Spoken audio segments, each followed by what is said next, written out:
All right. Glad we got that all figured out. Apologies and thank you. So welcome again, and thank you for joining us for this session at the Ag and Food Conference. This is on alternative strawberry and raspberry growing systems in Canada. I'm James Lehner. I'm the Communications and Outreach Coordinator with SEMAP. I will be helping with some of the moderation and Q&A today, and we'll be shortly meeting our presenter, Erica Pate, who will be leading the workshop as a whole. We wanted to start first with our working equity statement. CMAP has recently begun the important and ongoing work of identifying our role in racial justice work. Recognizing the many gaps that currently exist in CMAP's work as it pertains to these issues, we're looking to take a more active role in building an equitable and representative CMAP community. We hope you will think about today's workshops with a racial justice lens. On our website, you will find a working equity statement prepared in consultation with CMAP staff, board members, and other ag stakeholders. We encourage your feedback at the link in the chat, which I believe Laura has and will be there shortly. We had sort of a longer statement prepared as well that is on the site. And again, there's a form on that page for feedback. And we encourage folks to engage in that discussion with us. As we get started here, again, thank you to our conference sponsors. Their support means so much to us. We couldn't pull this off without all of their support. So again, thank you to NOFA Mass, to Edible South Shore South Coast, to the Massachusetts Department of Agricultural Resources and Island Foundation. And briefly, we'll just go over some tech notes as we get started. So tech support today for this session is provided by Laura Smith. You can reach her with any questions through the direct chat if you have any problems.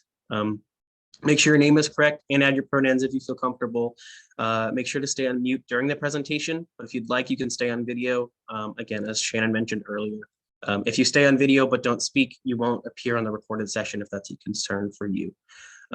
Please use the chat function throughout to ask questions, to connect with other people, to share some of your perspective and resources, and just offer comments in general. And if you'd like to speak and come on the mic, we recommend you use the raise hand feature, especially during the Q&A session, if you feel it easier to ask your question aloud than to write it out.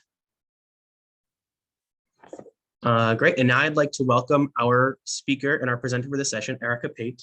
Erica is the fruit crop specialist in the Agriculture Development Branch of Ontario Ministry of Agriculture, Food and Rural Affairs. She has a BS degree in agriculture from the University of Guelph, I believe. Apologies if I didn't pronounce that correctly. I've been trying for like the last day to make sure I got that right. But thank you, Erica, and we're going to turn it over for you to start your presentation and share your slides as well. Perfect, thanks, James. You had that right, it's Guelph. Okay, how's that? Can you see my screen?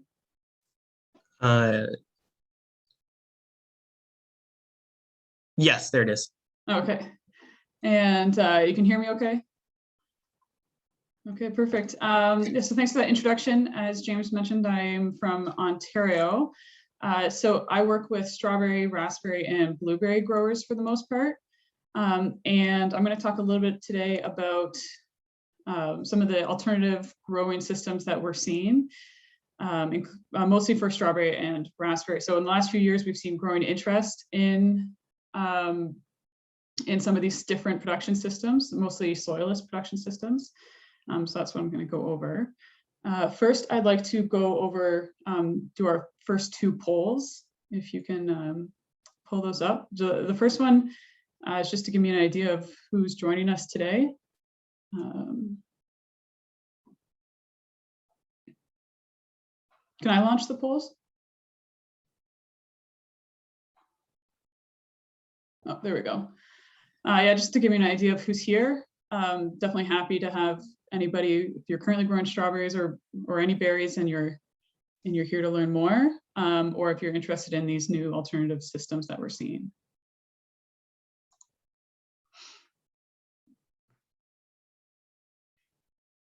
Okay, perfect. Thanks, everybody.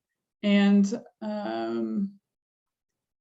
maybe we can do the second poll now.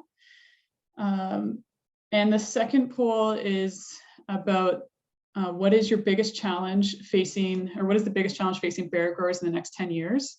And you can also answer this with your perspective from other crops, since some of these challenges I'm sure are familiar to many growers. So labor That's becoming a bigger challenge every year, especially in the horticulture industry, where it's very labor intensive. Land availability and crop rotation. So some of the growers I work with can't have as long of a rotation as they would like. They're dealing with soil disease issues, or they can't expand or are losing rented land because of development. Pest management control options. Pest management is becoming more challenging with new pests and diseases in berries and other crops, I'm sure. Last year we had a hotter and wetter summer, so you have higher disease pressure. And our control options, especially, I think it's a little bit different in Canada, but we are losing some of our control options either to losing registration or resistance developing. And then finally, marketing, if that's a challenge, competing with other jurisdictions or maintaining kind of your market share throughout the season. Okay, thanks everybody for participating in that poll. I think we can close the poll and I'll move on to the next slide.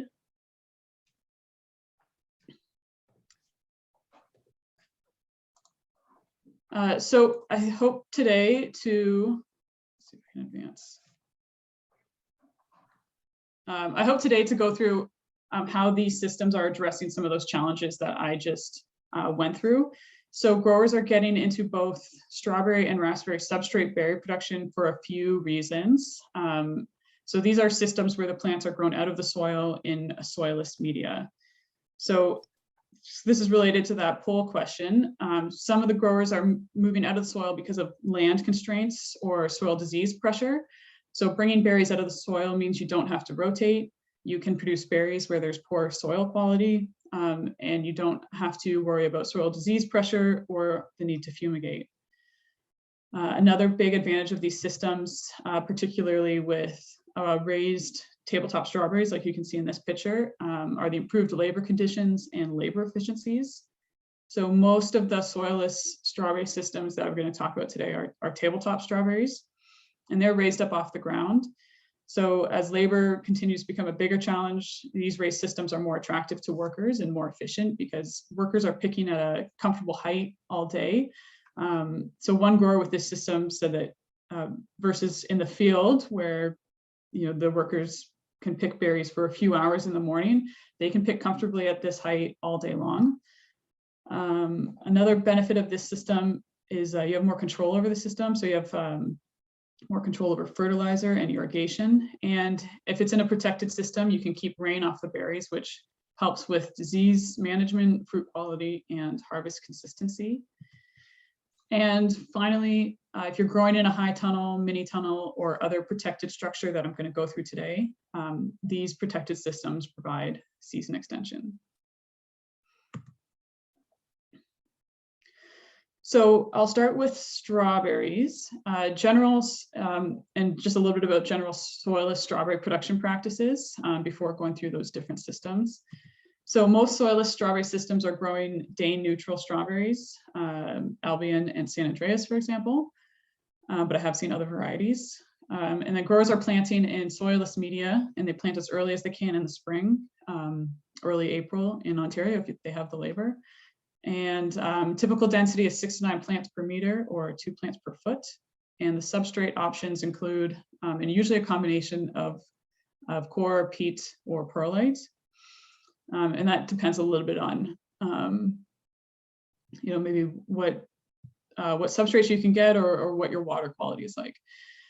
So with these systems, you need to pay close attention to irrigation and fertigation as the plants get all their nutrients through fertigation. So you might be irrigating 5 to 20 times a day, depending on the conditions. And then once harvest begins, growers are harvesting every 2 days. So after deciding to grow strawberries in a substrate, there are different options for systems. And this choice will vary for each operation and depends on the grower, their preference over the level of control, the size of the operation, and their target market. And so these different options include producing in substrate on the ground, and that can be in the open or undercover. It can be up on tabletops, under mini tunnels, in high tunnels, or in a greenhouse for the most control. So soilless systems do not have to be really high tech. Berries can be grown in substrate on the ground, and that's what we're seeing in this picture. And this is the easiest system with the lowest investment.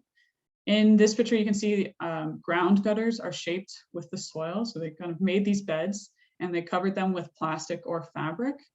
And that cover helps with weed control, and it prevents the roots from growing into the soil, which is the reason that they're growing in substrate, to keep them out of that soil.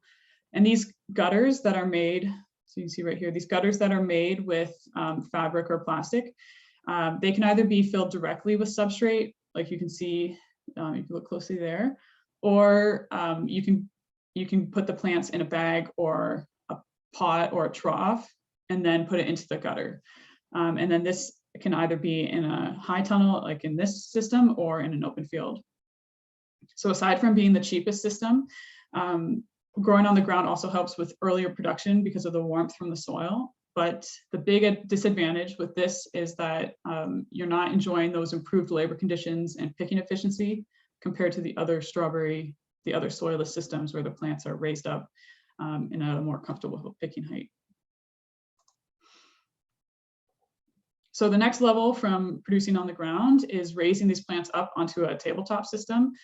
And once raised up, these systems have the advantages of increased labor efficiency and reduced labor cost. And this setup here includes supports or gutters raised about 5 feet off the ground, and they're supported by posts. And you can see that these tabletops were built by the grower with 2x4s. And then the berries are grown in substrate in the bags that are placed on top of the supports or the gutters. So once you move to a tabletop system, once you bring your berries up, you're gonna have to adapt your equipment. So you might need to adapt or get new machinery to drive up and down the roads for spraying and managing the floor. So that can either be sod or landscape fabric.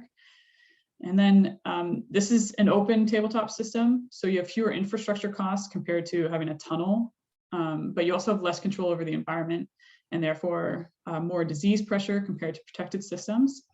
So this is cheaper because you don't have those costs of establishing and building a tunnel. But the general consensus is that if you're investing in bringing them off the ground into a tabletop system, you should invest in protecting them. So all substrate systems are supplied with water and all their nutrients through trickle irrigation with 2 to 4 emitters per bag. So in this system, you can see that the strawberries are grown in bags that are about 1 meter long or 3 feet long. And then at harvest, there's that picture, the fruit is hanging and it isn't in contact with the substrate. So you have improved fruit quality and easier harvest.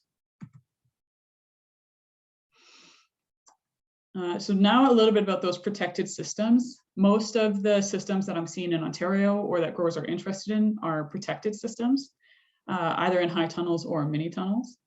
In Europe, where they've been growing out of the soil for years, about 95% of substrate grown strawberries are in protected structures. So tunnels or other shelters protect your crop from the wind and the rain. So you have no loss from rain damage, less disease pressure for certain diseases, more control over irrigation, and you can harvest every day, even when it's raining, and you don't have to wait for the berries to dry off or worry about working in the field when it's wet, which helps maintain a more consistent harvest schedule. The tunnels also provide season extension, which allows harvest to begin earlier in the spring and extending into the fall, potentially from June to October. So I'll go through these different protected systems or protected structures. So starting with high tunnels, usually these tunnels have 6 rows in each bay, and they're about 6 feet apart. And you can see each table is raised up about on steel gutters. So it's a little bit more high tech compared to those 2x4s in the previous outdoor system. And the berries, so we have these troughs, we have these gutters, and then the berries are grown in troughs or pots that are placed in the gutters. And here you can see that they have different ground management, so landscape fabric and sod, and it's just different options for the growers. And here's a closer look at the steel gutter. The seal gutter is holding that 3-foot long trough, this black trough right here. And underneath this trough and in between the gutter, there is space for drainage under the gutter. So that's important. And most of these systems have this tape for the fruit trusses. So you can see this tape here, because you don't want your fruit trusses to be kinked on the edge of the trough, because a kinked truss will result in lower quality or unmarketable fruit. And if you look closely, you can see a small wire right here, and that is separating the leaves from the fruit. So keeping that fruit a little bit more exposed and helping with easier picking and increased picking speed and better labor conditions. And here's a picture from later on in the season at harvest. You see all those berries are hanging nicely out of the canopy, making for an easy harvest. And because they're not in contact with the substrate, this reduces any chance of fruit rot and improves the fruit quality. And I thought this was a pretty impressive picture to see all those nice berries hanging down. And just here's another wider look at high tunnels. So you can have standalone tunnels or multiple bays. And some growers have become interested in these soilless systems because they've already established high tunnels for season extension. And then by moving out of the soil, they can continue to produce berries where they've established that tunnel, and they don't have to worry about replanting or having to fumigate.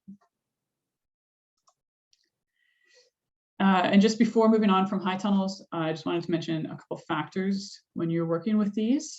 So one of the challenges with high tunnels is venting. So here you can see the ends are closed. So this is likely in the spring to add heat, so to get those plants started. So this is, so growers need the labor to get this done. So you need the labor to get the plastic on and then to open and close those ends when necessary. And then in the summer, the tunnels can get quite hot in Ontario. So it is really important that at least the sides can be vented and raised up. And some tunnels, some companies can do this automatically, or you'll need the labor to do it manually. So another tabletop strawberry system are these mini tunnels. And there's only one row is covered at a time. So your berries are protected similar to those high tunnels, but your pickers aren't necessarily, depending on what system you're choosing. And because there's a small gap in the covers. So this protection keeps your berries dry, helps reduce fruit damage, and helps reduce fruit rot from botrytis and anthracnose. But this system requires a little bit more labor for some tasks like spraying, because spraying can only be done one row at a time. And then the plastic needs to be placed on each individual row. So here's a closer look, and you can see that each cover goes over only one row, and there's that gap in between. And it's similar spacing to a high tunnel. And there are adaptations of this individual row system where there's coupled tunnels where 2 rows are covered with one plastic covering, or these mini tunnels have a rain gutter in between the rows. And it just depends what company or supplier you're working with for these systems. So one of the advantages of these mini tunnels is that they offer more venting than the high tunnels. So heat under these systems is not as much of an issue. And you can see that each row is supported underneath again by those, by the steel gutters and raised up off the ground. And some growers use, and then here's our irrigation. And some growers will use these emitters for irrigation, and then some will just put the drip tape straight on top of the substrate for their irrigation.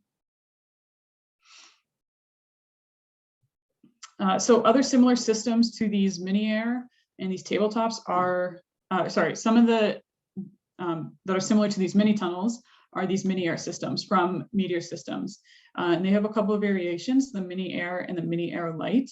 So unlike the mini tunnels and high tunnels with the gutters supported on tabletops, Meteor Systems has these structures where the gutters are suspended from the structure.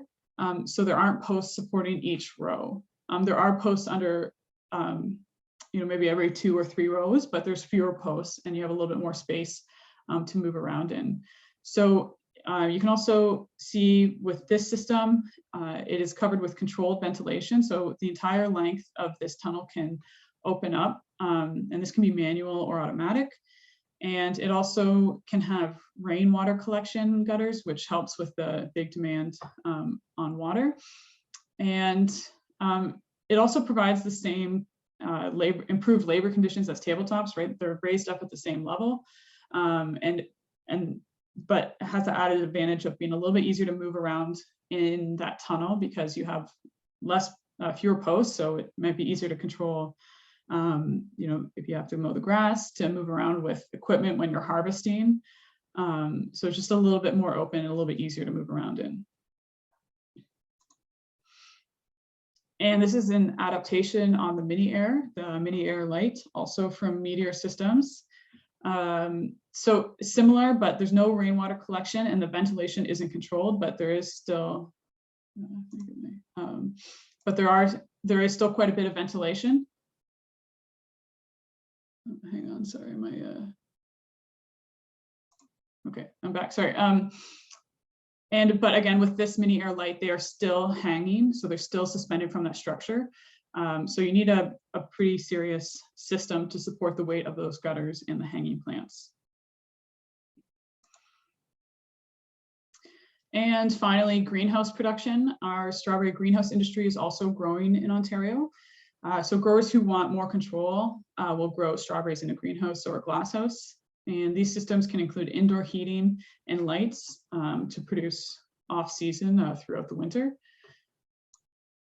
And here's a picture underneath. You just see how nice and open it is underneath those hanging gutters. And again, you can see that the leaves are all separated with that wire, and then the fruit is hanging over on that tape to stop it from kinking, just leaving nice, easy berries that are easily harvested.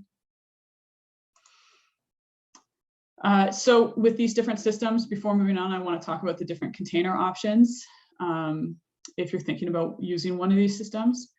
So with the different systems that I went through, you can either hold your substrate directly into the gutter, into pots or troughs, or into grow bags. So you've seen a couple of these in some of the pictures that I had up earlier. So the first option is to pour the substrate straight into the gutter. And that was that picture with the ground gutters. So this is less expensive than the other options, and it gives you more flexibility with your planting density. But you are limited with the system because you can't plant or fill your containers elsewhere and then move your plants into your structure if you wanted to do that. So some growers might want to start growing elsewhere and then move them into the gutters or move them into the tunnel when they're ready for harvesting. So they might be interested in staggering their harvest periods to have consistent production. So I'll talk a little bit more about this with long cane raspberry production. That second option includes pots or troughs right here. So troughs are typically 3 feet long or 1 meter long, and they can have 6 to 9 plants per meter or 2 to 3 plants per foot. And similar to the direct system, direct into the gutter, the substrate is exposed. So this can lead to fruit rot if berries are in contact with the substrate. So the container shouldn't be too wide so that the fruit does hang over. And these types of containers help to manage drainage since they are raised up, and you can see their little legs underneath the troughs and underneath the pots to help with drainage. And then there are these grow bags. They are ready filled when you get them, and the planting holes can be perforated on demand on kind of the density that you're looking for.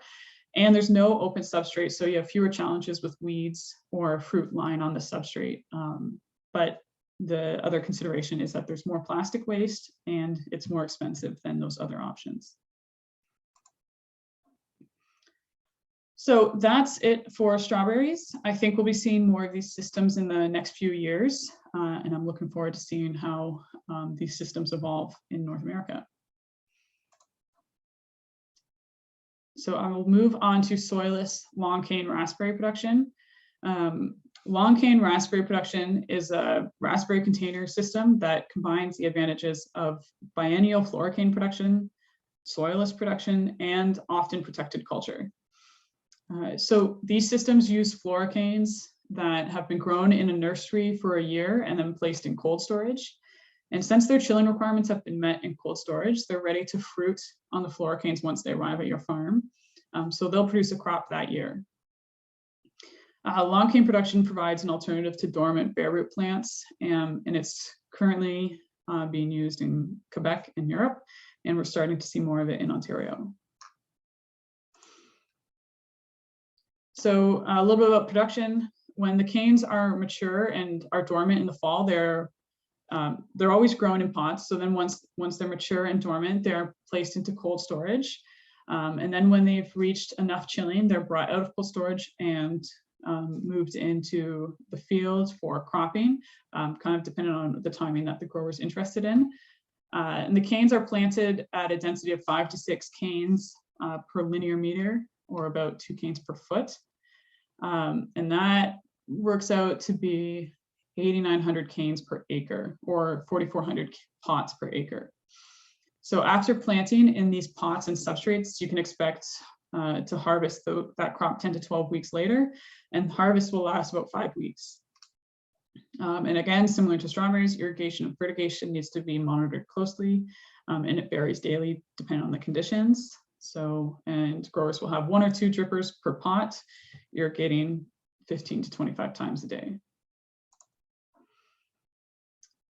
So why are growers interested in this? Similar to the benefits that I spoke about with tabletop soilless strawberry systems, long cane production allows growers to produce raspberries on poor soils and reduces the risk of soil diseases. Also, some fall-bearing raspberry growers in Ontario have already established high tunnels. So if you have a tunnel, the long cane system means you don't have to replant in the same soil. And then one of the biggest benefits of this system is the ability to grow new varieties that otherwise we wouldn't be able to grow in our climate because it gets too cold. So there are some popular varieties that have great flavor, longer shelf life than our standard varieties, but they wouldn't overwinter well here. So they're a good fit for long cane production where the plants are stored in cold storage at a consistent temperature and then moved outdoors into the tunnels in the spring. Tulamine is a good example for this. It's popular for long cane production. And this variety has nice firm fruit, really good fruit quality and flavor, but it's susceptible to winter injury and root rot. So it's really well suited for that container production where it's protected from winter temperatures, no soil disease pressure, but then it has that good fruit quality that we want to kind of have good, consistent, nice, high quality berries season long. So with long cane production, you also have more control over your harvest periods. I kind of alluded to this earlier. So because it uses cold storage, you can manipulate the canes and extend the season. So you can move the plants out of cold storage at regular intervals. And by staggering the plants progressively through the season and planting them in high tunnels, you can harvest the same variety for months, from June to October, for example. And this would allow growers to harvest, to have the product consistency for their markets. So continuing to offer the same product to their buyers. And then just one last comment about it, similar to with strawberries, these protected systems offer protection from wind and rain, improved fruit quality, reduced disease pressure, and provide season extension. There's a nice picture of Tulamine. So just starting at the beginning of long cane production, this is the nursery outdoors. Plugs are planted into smaller pots. Here's a closer look. And these pots are about half a gallon or 2 liters big, and they're trellised for a year on bamboo. And then here's another look. And each cane is supported with bamboo. So this needs to be done regularly through the growing season. As that cane's growing, the workers need to continuously be trellising it. So you can either buy long canes from a nursery, or some growers are producing long canes themselves. So after moving out of cold storage, they're moved into larger pots for the production season. So these are about 2 to 2.5 gallons. And then plants are, so they're long canes, so about 5.5 to 6 feet tall at planting. And they're often grown in protected systems. So similar to with strawberries, there are options for protected systems in raspberries. There's this umbrella structure, which covers 2 rows in this picture, or high tunnels similar to strawberry, or in greenhouses. So this protective rain shield or umbrella provides protection from the environment, decreases fruit loss, improves fruit size and quality, and provides season extension. And similar to those mini tunnels, it doesn't get as hot as those high tunnels. And here are long canes in a high tunnel. So you can see that the pots are on landscape fabric to keep the roots from getting into contact with the soil along here. So you can also put the pots onto gravel or plastic. Usually there's 3 rows per tunnel, about 8 to 8.5 feet apart. And you can see that the laterals are all supported with twine in this picture, but other growers will use a mesh net, and this just helps support your laterals and make harvest a little bit easier. And there's similar advantages to the large umbrella system, season extension and protection from the rain and wind, but that disadvantage I've spoke about earlier, where the tunnels can get too hot if they're not properly vented. So you need to make sure you're monitoring the conditions in that tunnel and you have the labor for venting.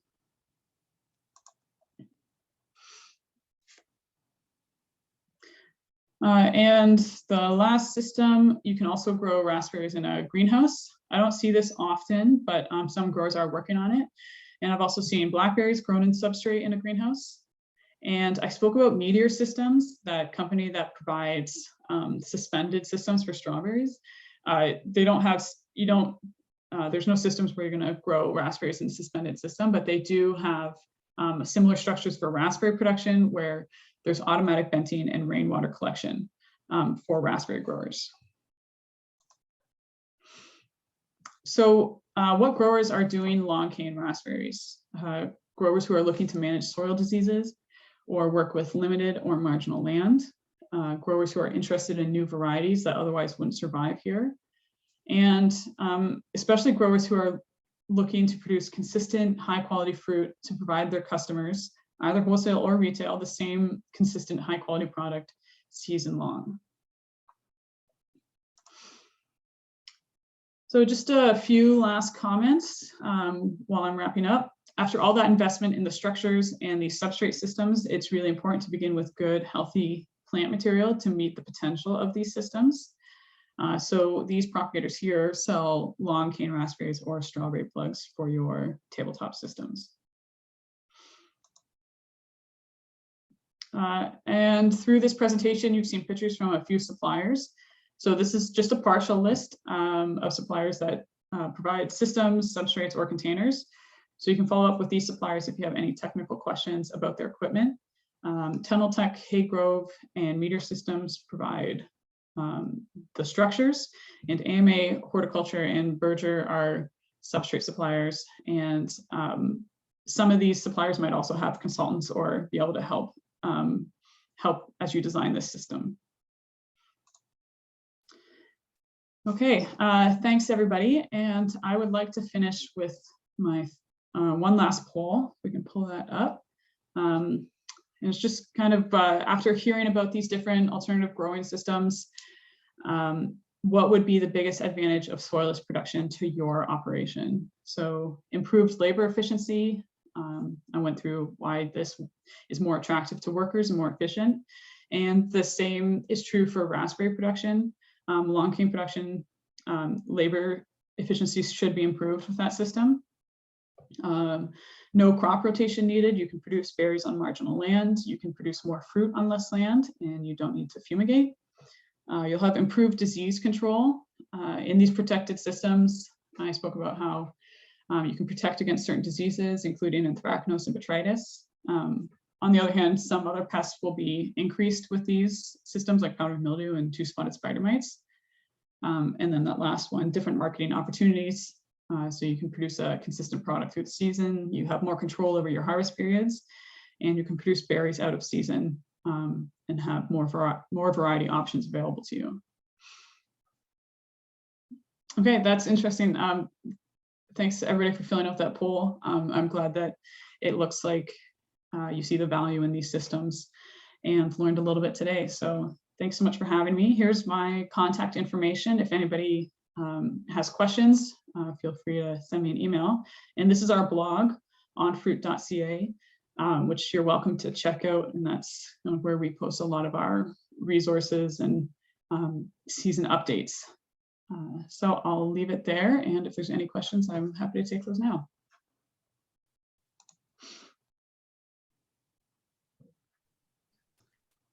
Thank you, Erica, for that presentation. That was very, very insightful and interesting to hear all about. If folks would like to start throwing questions in the chat if they have anything, or if you'd like to ask your question aloud, again, feel free to raise your hand using the reactions tool. And you can come off mute and ask your question for Erica out loud doing that. I'll leave a second for people to start throwing questions out if they have anything.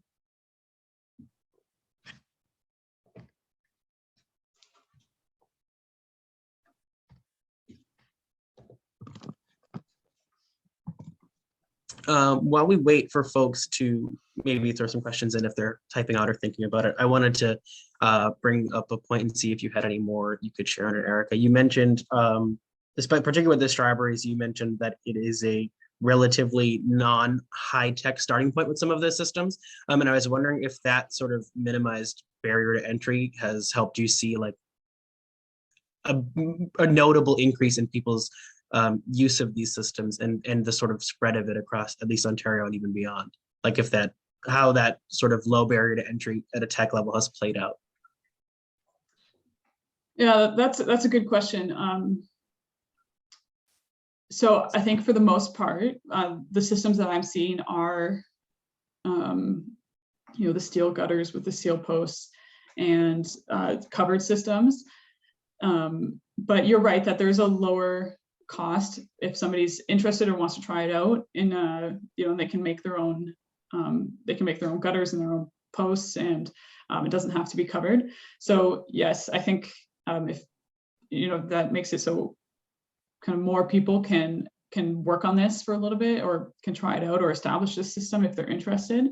But there are kind of more advantages with those covered systems, and so it's kind of figuring out what your investment is. And if you're going to raise them up, I think there's an advantage. Well, there is an advantage to covering them and investing that additional cost. And this is a high cost, high tech system, right? It's different than growing in the soil. There's a lot of you kind of have to pay close attention to fertigation and irrigation. But if you have the right information, you're paying close attention, and maybe have some consultants that you can work with, or you have the right information, then it is profitable. Great, thank you. Don't see any other questions in the chat yet. Again, folks, feel free to drop any questions you have there. Or again, raise your hand if you'd like. I just put our blog in there on fruit.ca.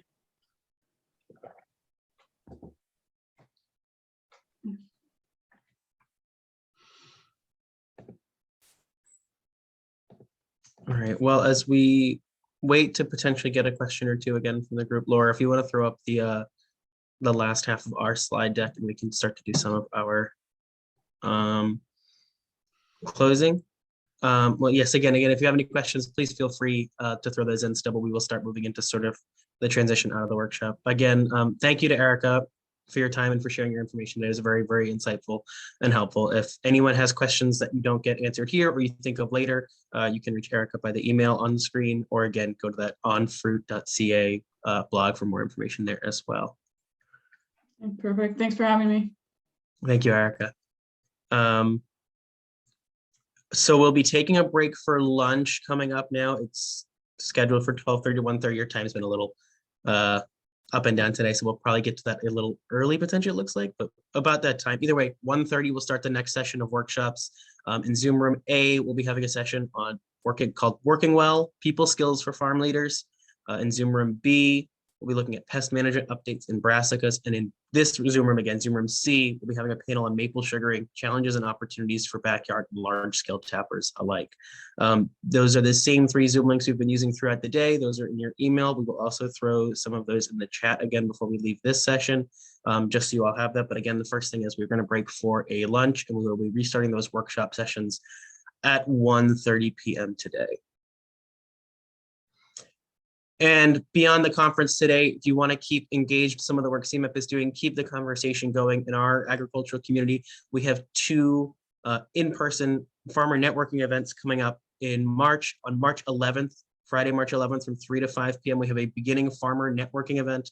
We'll be at the Bristol Aggie High School in Dighton. And this is a great opportunity for any farmers with fewer than 10 years of farm management experience to come together, share some information, and network with each other and sort of build that community there. And then on Friday, March 18th, again from 3 to 5 p.m., we'll be having a direct market farmer networking event.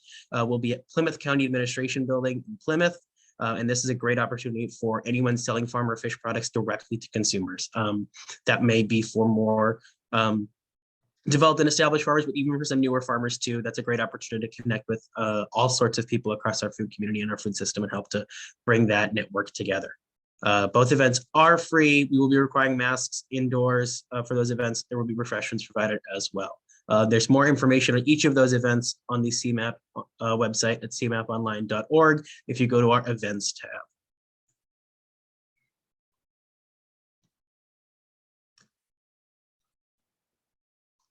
Since I don't see any more questions coming in from anyone, again, Laura has just put in the chat a link to the conference survey. If you can take some time while we're here to look over that and respond to some of that, that's really helpful for us to learn more about what we can do in the future. It helps us with some of the great reporting we have to do. That information is really valuable to us in terms of building a better conference going forward and building the CMAP programming up as it is as a whole. So if you could take some time to fill out that survey at some point today, hopefully, if not sometime as soon as you can, that would be really, really appreciated.